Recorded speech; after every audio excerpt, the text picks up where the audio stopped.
സുഹൃത്തുക്കളെ, നാടകം ആരംഭിക്കുകയാണ്.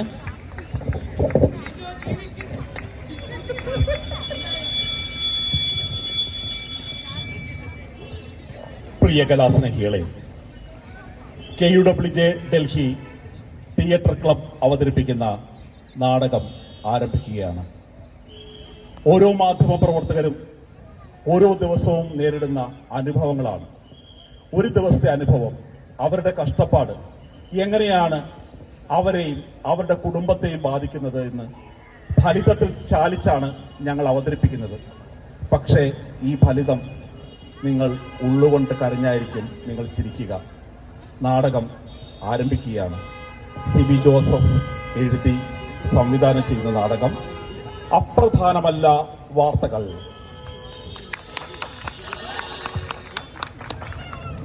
ഈ നാടകത്തിലെ കഥാപാത്രങ്ങളെ കാണുമ്പോൾ നിങ്ങൾക്ക് സാങ്കല്പികമല്ല എന്ന് തോന്നും. അതെ, സാങ്കല്പികമല്ല, യാഥാർത്ഥ്യമാണ്. അത് മനഃപൂർവമാണ്.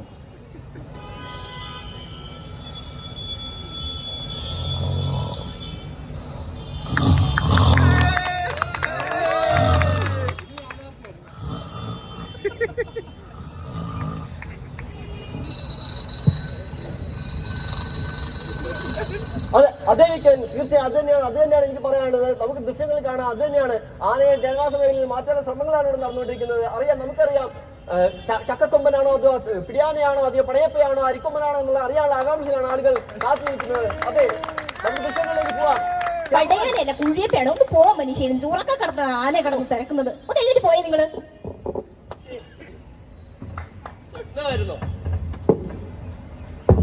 5-6 ദിവസമായിട്ട് ആനയുടെ പുറകെ നടന്ന് ഊണിലും ഉറക്കത്തിലും ആന മാത്രമേ ഉള്ളൂ. എന്തോ ചെയ്യാനാ? എടി, ഒരു ചായ എടുക്കണേ.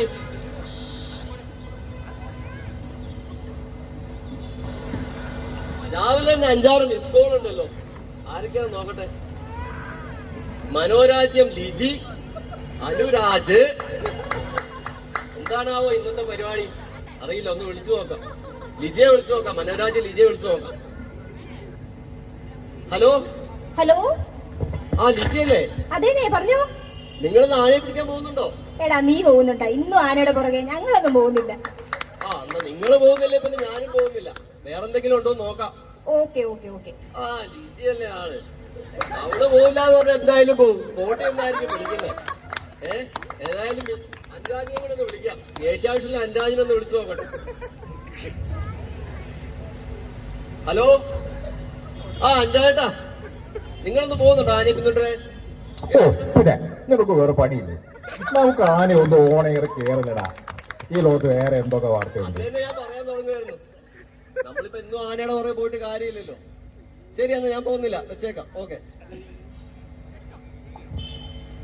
ഡെസ്കിന്നാണല്ലോ വിളിക്കുന്നേ. നീ എന്താണോ എന്ത് കൊല്ലാപ്പാണോ വരുന്നത്? ഹലോ, ആ പറഞ്ഞോ കേൾക്കുന്നുണ്ട്. കേൾക്കാം. പറഞ്ഞോളൂ. ആ, ആനയുടെ അടുത്ത് പോകണ്ടേ? ആനയൊക്കെ പിന്നെ പിടിക്കാൻ ചേട്ടാ. ഇപ്പൊ കടുവയ്ക്കാണ് വ്യൂവർഷിപ്പ്. നിങ്ങൾ അങ്ങോട്ട് പോയിന്ന്. ആ, ശരി. ആനയില്ലേ? അപ്പൊ ഇന്ന് കടുവയാണല്ലേ? ഓ, കടുവ ഇറങ്ങിയിട്ടുണ്ട്. ഞാൻ യൂണിറ്റ് എടുത്ത് ഇപ്പൊ തന്നെ പോവാ. കടുവയെ പിടിക്കാൻ പോവാ. ഓക്കെ, ഞാൻ സ്പോട്ടിൽ ചെന്ന് വിളിക്കാം. ശരി, ഓക്കെ. എന്നാ പിന്നെ അങ്ങോട്ട് പോയേക്കാലേ.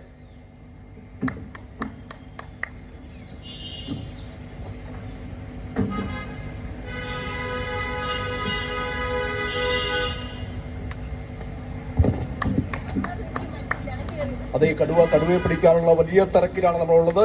എത്രയും പെട്ടെന്ന് തന്നെ കടുവ പിടിക്കാനുള്ള വലിയ രീതിയിലുള്ള ഒരു പെർഫോമൻസിൽ ഇപ്പോൾ വനവകുപ്പ് മുന്നോട്ട് പോകുന്നു. എന്തായാലും കടുവ പിടിക്കാനുള്ള വലിയ തിരക്കിലാണ്. നമുക്ക് നോക്കാം ഇപ്പോൾ എത്രയും പെട്ടെന്ന് കടുവ പിടിക്കുമെന്നുള്ളൊരു വലിയ ആത്മവിശ്വാസമാണ് വനവകുപ്പ് ഇവിടെ പറഞ്ഞിരിക്കുന്നത്. എന്തായാലും കടുവ പിടിക്കാനുള്ള വകുപ്പിലാണ്. നിങ്ങളല്ലേ വരുന്നില്ല എന്ന് പറഞ്ഞേ? എടാ, ഡെസ്കിൽ നിന്ന് പെട്ടെന്ന് ചെല്ലാൻ പറഞ്ഞു, അങ്ങോട്ട് വന്നാ. ഉണ്ടല്ലേ? കൊള്ളാം, നല്ല പരിപാടിയാ. ഞാൻ വന്നത് നന്നായി. എന്തായാലും കടുവ പിടിക്കാൻ വേണ്ടി എത്രയും പെട്ടെന്ന് ഡോക്ടർ പെരേരയാണ് മയക്ക് വെടി വിദഗ്ധനായ ഡോക്ടർ പെരേര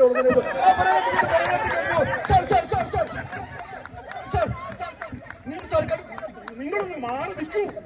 ഞാൻ ആദ്യം കടുവയെ ഒന്ന് കണ്ടെത്തിക്കോട്ടെ, എന്നിട്ട് വെടിവെക്കാം. കടുവയ്ക്ക് നേരെ എത്ര മയക്കുവെടിയായിരിക്കും സാർ വെക്കുക? എന്റെ പൊന്നുമോളെ, ഞാൻ ജമ്മു കാശ്മീർ അതിർത്തിയിലൊന്നും അല്ല നിൽക്കുന്നത്, കാട്ടിലാണ്. ആദ്യം ഒന്ന് കടുവയെ കണ്ടുപിടിക്കട്ടെ. കടുവയുടെ എടാ മാറിക്ക് മാറിക്ക് മാറിക്ക് ഞാൻ ചോദിക്കാം. എടാ മാറിക്ക് മാറിക്ക് മാറിക്ക് ഞാൻ ചോദിക്കാം. Sir sir sir sir sir ഞാൻ ഡോക്ടർ ധനപ്രസാദ് സാർ. ഞാൻ വീഡിയോ 1 റീജിയണൽ ചീഫാണ് സാർ. ഞാൻ KUTCയുടെ ജനറൽ സെക്രട്ടറി കൂടിയാണ് സാർ. സാർ സാർ ഈ കടുവയും മയക്കുടി വെച്ച് കഴിഞ്ഞാൽ ഉടനെ ഒരു 1-2 കിട്ടാൻ സാധ്യത സാർ. എന്റെ ധനപ്രസാദേ, ആദ്യം ഒന്ന് കടുവനെ കണ്ടുപിടിക്കട്ടെ. നിങ്ങൾ ഇങ്ങനെ കുറെ വെടിയടിച്ച് കടുവ ഇപ്പൊ തന്നെ ഓടിക്കാണും. ആദ്യം കടുവനെ പിടിക്കട്ടെ. ഞാൻ സാർ നമ്മുടെ ചാനലിൽ പ്രത്യേകമായി എന്നൊരു സ്പെഷ്യൽ ബൈറ്റിൽ 1-1 വേണം സാർ. സാർ ഒന്ന് പ്ലീസ് ഒന്ന് സമ്മതിക്കും. എന്റെ ധനപ്രസാദേ, നിങ്ങൾ നിങ്ങളുടെ സഹപ്രവർത്തകരോട് മാറി നിൽക്കൂ. ആദ്യം ഞാൻ ചോദിക്കണം, ഞാൻ പറയാം സാർ. ഞാൻ സാറിന് പറഞ്ഞല്ലോ KUWCTയുടെ പ്രസിഡന്റാണ്. അടുത്ത ഷട്ടിൽ ടൂർണമെന്റിന് സാറാണ് നമ്മുടെ മുഖ്യ അതിഥി സാർ. എന്റെ സെക്രട്ടറി, ഒരു കാര്യം പറഞ്ഞേക്കാം. നിങ്ങളിപ്പോ ഒരു അടുത്ത യോഗവും നടക്കില്ല. കടുവനെ കണ്ടുപിടിച്ച് ഞാൻ വെടിവെച്ചില്ലെങ്കിൽ നമ്മുടെ അനുശോചന യോഗമായിരിക്കും നടത്തുന്നത്. പെട്ടെന്ന് ഞാൻ പറഞ്ഞിട്ടുണ്ട്. അതെ, പെരേര സാർ പറഞ്ഞോളൂ തന്നെ എല്ലാം കൃത്യമായി ചെയ്യുമ്പോഴാണ്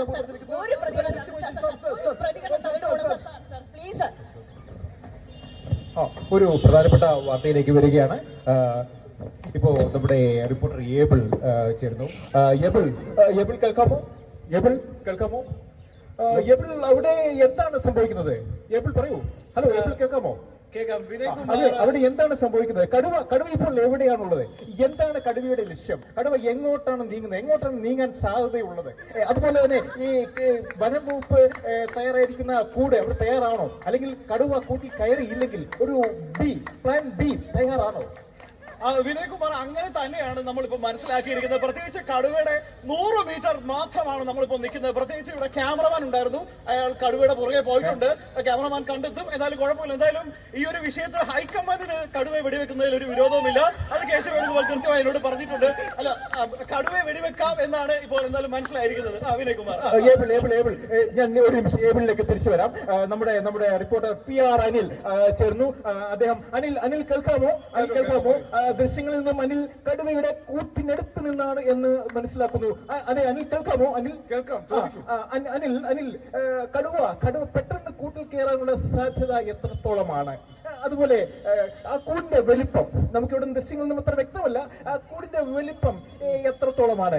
അതുപോലെ ആ കൂട്ടിനുള്ളിൽ എത്ര കിലോ വരുന്ന ആടിന് എത്ര കിലോ വരും? അതുപോലെ ആ ആടിനെ കടുവയെ ആകർഷിക്കാനുള്ള പരിശീലനം നമുക്ക് കൊടുത്തിട്ടുണ്ടോ?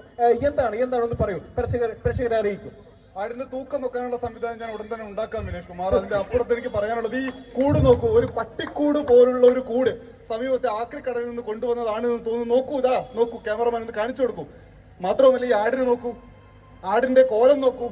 കഴിഞ്ഞ കുറച്ച് ദിവസമായി ഇതിന് ഭക്ഷണം പോലും കൊടുത്തിട്ടില്ല എന്ന് തോന്നുന്നു. മൃഗസ്നേഹികൾ എവിടെ? നോക്കൂ, ഈ മിണ്ടാപ്രാണിയെ കൊല്ലാനിട്ടിരിക്കുകയാണ് വനം വകുപ്പ്. ഇതിനെതിരെ ശക്തമായ നടപടി സ്വീകരിക്കണമെന്നാണ് എനിക്ക് പറയാനുള്ളത്.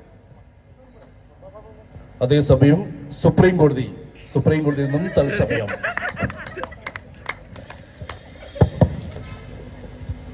കേരള കേസൊന്നും ഇല്ലേടേ. ഡെസ്കിന്ന് വിളിച്ചിട്ട് 3 ദിവസമായി. ചത്തോ ജീവിച്ചോന്ന് പോലും ചോദിച്ചിട്ടില്ല. ഈ ചന്ദ്രചൂടിന്റെ ഒരു കാര്യം തന്നെ ശരിയാ. ചന്ദ്രചൂടിന് എല്ലാം ശ്രദ്ധിക്കും. അണ്ണാ ഡെസ്കിലൊന്ന് വിളിച്ചോ. ഹലോ, ഡോക്ടർ ബി ബാലേന്ദ്രനാണേ, ഡൽഹിയിൽ നിന്ന്. പറഞ്ഞു സാർ. നമ്മുടെ വാർത്തയൊന്നും കേറുന്നില്ല കേട്ടോ. 3-4 ദിവസമായി. നമ്മളൊന്നും വേണ്ട നിങ്ങൾക്ക്. പൊന്നിയേട്ടാ, ആനയും കടുവയൊക്കെ ഇപ്പൊ കയറുന്ന. ആനയുടെ വല്ല ഹർജി ഉണ്ടോ? ഉണ്ടെങ്കിൽ ഇപ്പൊ കയറാം. ഞാൻ നോക്കട്ടെ, വിളിക്കാം. ഓ, ഓക്കെ. ആനയുടെയും കടുവയുടെയൊക്കെ നമ്മളോടൊക്കെ ഉണ്ടാക്കൂടെ? അണ്ണ ഒരു ഐഡിയ ഉണ്ട്. അണ്ണൻ ആ മൃഗസ്നേഹികളുടെ സംഘടനക്കാരെ ഒന്ന് വിളിച്ചു നോക്കി. ചിലപ്പോ എന്തെങ്കിലും നടന്നേക്കും. ശരിയാ, അവരോട് ഒരു ഹർജി കൊടുക്കാൻ പറ. ലോ പോയിന്റ്സ് അണ്ണൻ തന്നെ പറഞ്ഞു കൊടുത്താൽ മതി. വക്കീലിനെ അണ്ണൻ തന്നെ ഏർപ്പാടാക്കിയാൽ മതിയല്ലോ. ശരിയാണ്, ഞാൻ വിളിച്ചോളേ. അണ്ണൻ വിളി അണ്ണ. ഹലോ, ഡോക്ടർ ബി ബാലേന്ദ്രനാണ്, മാതൃരാജ് ന്യൂസിന്റെ. അതെ അറിഞ്ഞാണോ ഇല്ലല്ലേ ആ കടുവയുടെ പ്രശ്നം? അതെ അവിടെ ഒരു പാവപ്പെട്ട ആഡ് ചെയ്യണ കടുവയ്ക്ക് ഭക്ഷണം അത് ക്രൂരതയാണ്. നമുക്കൊരു ഹർജി ഫയൽ ചെയ്ത് കൊടുത്ത് ആലോചിക്കുന്നുണ്ടോ? ഉണ്ട്. ഓക്കെ ഓക്കെ ഓക്കെ ശരി ശരി ശരി ശരി ഇടയിൽ കൊടുക്കാന്ന് പറഞ്ഞു കേട്ടോ. എന്നാ പിന്നെ കാര്യം ചെയ്യേ അണ്ണൻ ആ ചീഫ് ജസ്റ്റിസിനെ വിളിച്ചു പറഞ്ഞു, സഞ്ജീവ് ഖന്നെ വിളിച്ചു കൊണ്ട് നേരത്തെ ആക്കാനോടെ പറയാം, അല്ലെങ്കിൽ വല്ല നടക്കുള്ളൂ അണ്ണ. ഇപ്പൊ തന്നെ വിളിക്കും, അത് നല്ല ഞങ്ങൾ പെട്ടെന്ന് വാർത്ത കൊടുക്കണം. വിളിച്ചോ, അത് ഡെസ്കിലേക്ക് വിളിക്കാം. അണ്ണ ഡെസ്കിൽ വിളിക്കും. ഹലോ, ആ ഡോക്ടർ ബി ബാലേന്ദ്രനാണ് ഡൽഹിയിൽ നിന്ന്.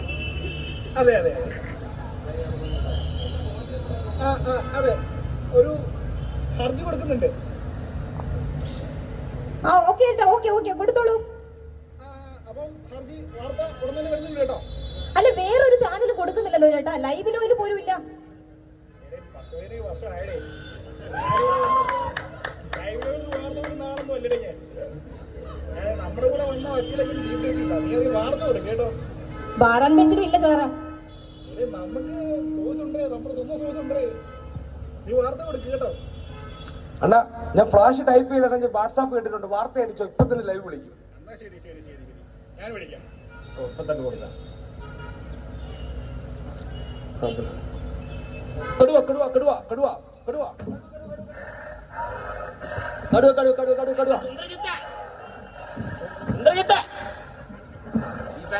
സുന്ദരജിത്ത് വാടാ.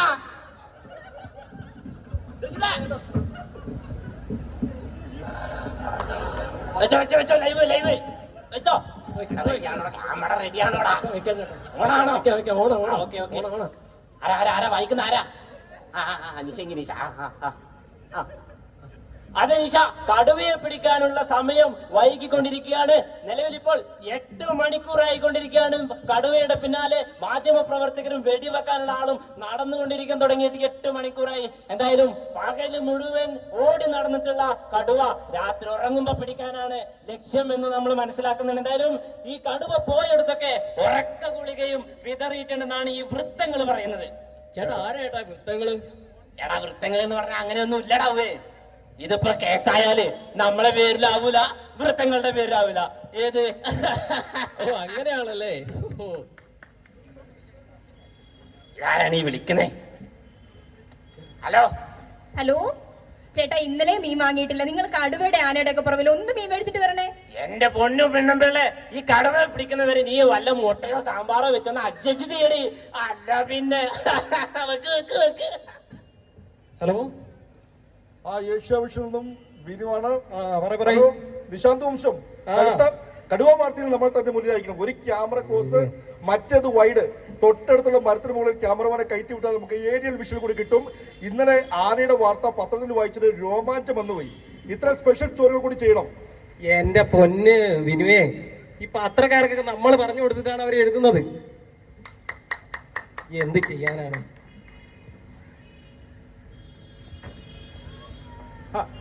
നിശാന്ത് വംശം.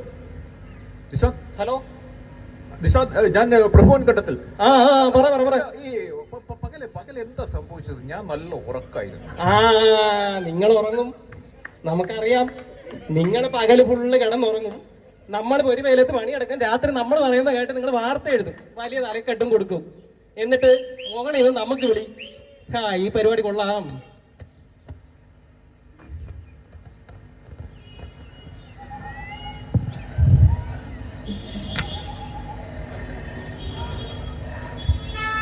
നമസ്കാരം, ഞാൻ രമ്യ പുരുഷോത്തമൻ. ഇന്നത്തെ പ്രധാന വാർത്തകളിലേക്ക് സ്വാഗതം. കേരളത്തെ ഞെട്ടിക്കുന്ന ഒരു വാർത്തയാണ് ഇന്ന് വന്നിട്ടുള്ളത്. കടുവയെ വെടിവെക്കാൻ പോയ ഡോക്ടർ പെരേര വെടിവെച്ചത് ധനപ്രസാദിനെയാണ്. ധനപ്രസാദിന് അപ്പോൾ തന്നെ വെടിയേറ്റു എന്നാണ് മനസ്സിലാകുന്നത്. പാവം, ഒരു ഡോസിൽ തന്നെ ബോധരഹിതരായ അദ്ദേഹത്തെ ആശുപത്രിയിലേക്ക് മാറ്റിയിട്ടുണ്ട്. എനിക്കൊരു ഒറ്റ കാര്യമേ പറയാനുള്ളൂ, നിങ്ങൾ ഈ വാർത്തകളൊക്കെ കൊടുക്കുന്നത് നല്ലത് തന്നെയാ. ജീവനും ആരോഗ്യവും ഒക്കെ നോക്കി വേണം വാർത്ത കൊടുക്കാൻ. ഇനി ഒരു ഇടവേള. എന്റെ ജോസഫ് എവിടെയാണ്? ആ ചേച്ചി, ഞാൻ ഈ കടുവാക്കൂട്ടിന്റെ അടുത്തുണ്ട്. ഓ, കടുവാക്കൂട്ടിലോട്ടല്ലോ വാർത്ത പോയത്, ആനയിലേക്കാണ് അങ്ങോട്ട് പോകുന്നത്. അല്ല ചേച്ചി, നമ്മുടെ ആ റിപ്പോർട്ട് ചാനലിലെ PR അനിൽ ഇവിടെ കിടന്ന് കറങ്ങുന്നുണ്ട്. കടുവേരെ എക്സ്ക്ലൂസീവ് ബൈറ്റ് എടുക്കുമെന്നാണ് പറഞ്ഞിട്ടുള്ളത്. അപ്പൊ നമ്മൾ എന്തെങ്കിലും നോക്കണ്ടേ? ആം ആദ്മി പാർട്ടി തോറ്റതിന് ശേഷം ആകെ വാർത്താ ദാരിദ്ര്യമാണ്. ഓ, കടുവ നോക്കി നടന്നിട്ട് കാര്യമില്ലെന്ന് വാർത്ത മുഴുവൻ മാറി. ആ ഒറ്റ മയക്കുവടിയിൽ ആ ധനപ്രസാദ് വാർത്ത മൊത്തം സ്കോർ കവർ ചെയ്തോടോ. അയ്യോ, അപ്പൊ ഇന്നിനി എന്താ ചെയ്യാ വെച്ച്? രാവിലെ തൊട്ട് ഇവിടെ വെയിലും കൊണ്ട് നിൽക്കല്ലേ? ഇനിയിപ്പോ ഒരു കാര്യം പറയാം, നാളെ വല്ല ആനയോ കിട്ടോ നോക്ക്, ആനയുടെ മണ്ടയ്ക്ക് ഒരു P2 എടുത്തോ, അതേ ഉള്ളൂ രക്ഷ. അപ്പൊ ഇന്നത്തെ ദിവസം പാഴായല്ലേ ചേച്ചി? ഓ പിന്നെന്താ. നിശാന്ത് വംശ സാറേ കേട്ടില്ലേ? ഒറ്റ വെടി കൊണ്ടാണ് ആ ധനപ്രസാദ് വളരെ ഫേമസ് ആയത്. കടുവയെക്കാളും ഇപ്പൊ ഫേമസ് ആയി. എന്റെ ദൈവമേ, ഇങ്ങനെ ആളെ ധനപ്രസാദിന്റെ ഫേസ്ബുക്ക് പേജിൽ പങ്കുയായിട്ട് വരുമല്ലോ എന്ന് ആലോചിക്കുമ്പോഴാണ് അവരിത് തന്നെയാ പണി. അതൊരു സത്യമാണ്. ഞാൻ ഫേസ്ബുക്കിലെല്ലാം നമുക്ക് വായിച്ചുകൊണ്ടിരിക്കേണ്ടി വരുമല്ലേ? പിന്നെ അല്ലാണ്ട് ഒരു തലവേനായി തുടങ്ങിയിട്ടുണ്ട്. അത് ഇനി എപ്പം ബോധം കിട്ടുമെന്ന് അറിഞ്ഞൂടാ. ബോധം ഇല്ലെങ്കിലും എഴുതുമായിരിക്കും. ഹലോ, എപ്പോ എവിടെ? എന്ത് പറ്റി ചേട്ടാ? എന്ത് പറ്റി?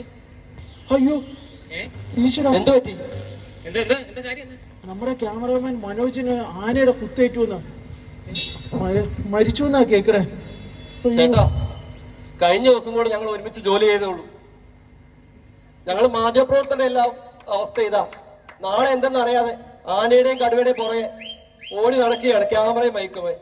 വല്ലാത്തൊരവസ്ഥ തന്നെയാണ് നമ്മുടെ.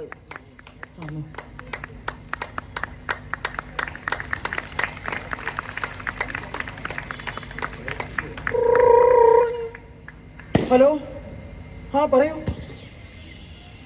അയ്യോ, ആ കടുവയ്ക്ക് വെടിയേറ്റൊന്ന്. ലൈവ് കടുവയ്ക്ക് വെടിയേറ്റ്. പെട്ടെന്ന് നോക്കാം. പെട്ടെന്ന്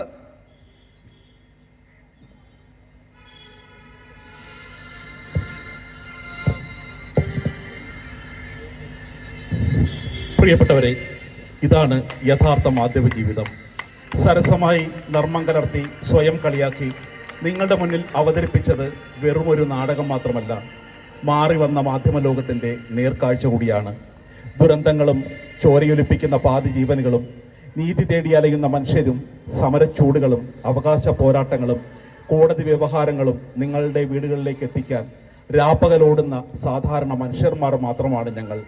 നിങ്ങൾക്ക് മാപ്രയെന്ന് വിമർശിക്കാം, എന്നാൽ ഇന്ത്യൻ ഭരണഘടനയിലെ ഈ 4-ാം തൂൺ ഉള്ളത് കൊണ്ട് മാത്രമാണ് നിങ്ങളിൽ പലർക്കും നീതി ലഭ്യമാകുന്നത്, പലർക്കും സുരക്ഷിതമായി അഭിമാനത്തോടെ ജീവിക്കാൻ കഴിയുന്നത്, നമ്മുടെ അധികാരികളെയും ഭരണ സംവിധാനങ്ങളെയും നേർവഴിക്ക് നയിക്കാൻ കഴിയുന്നത്.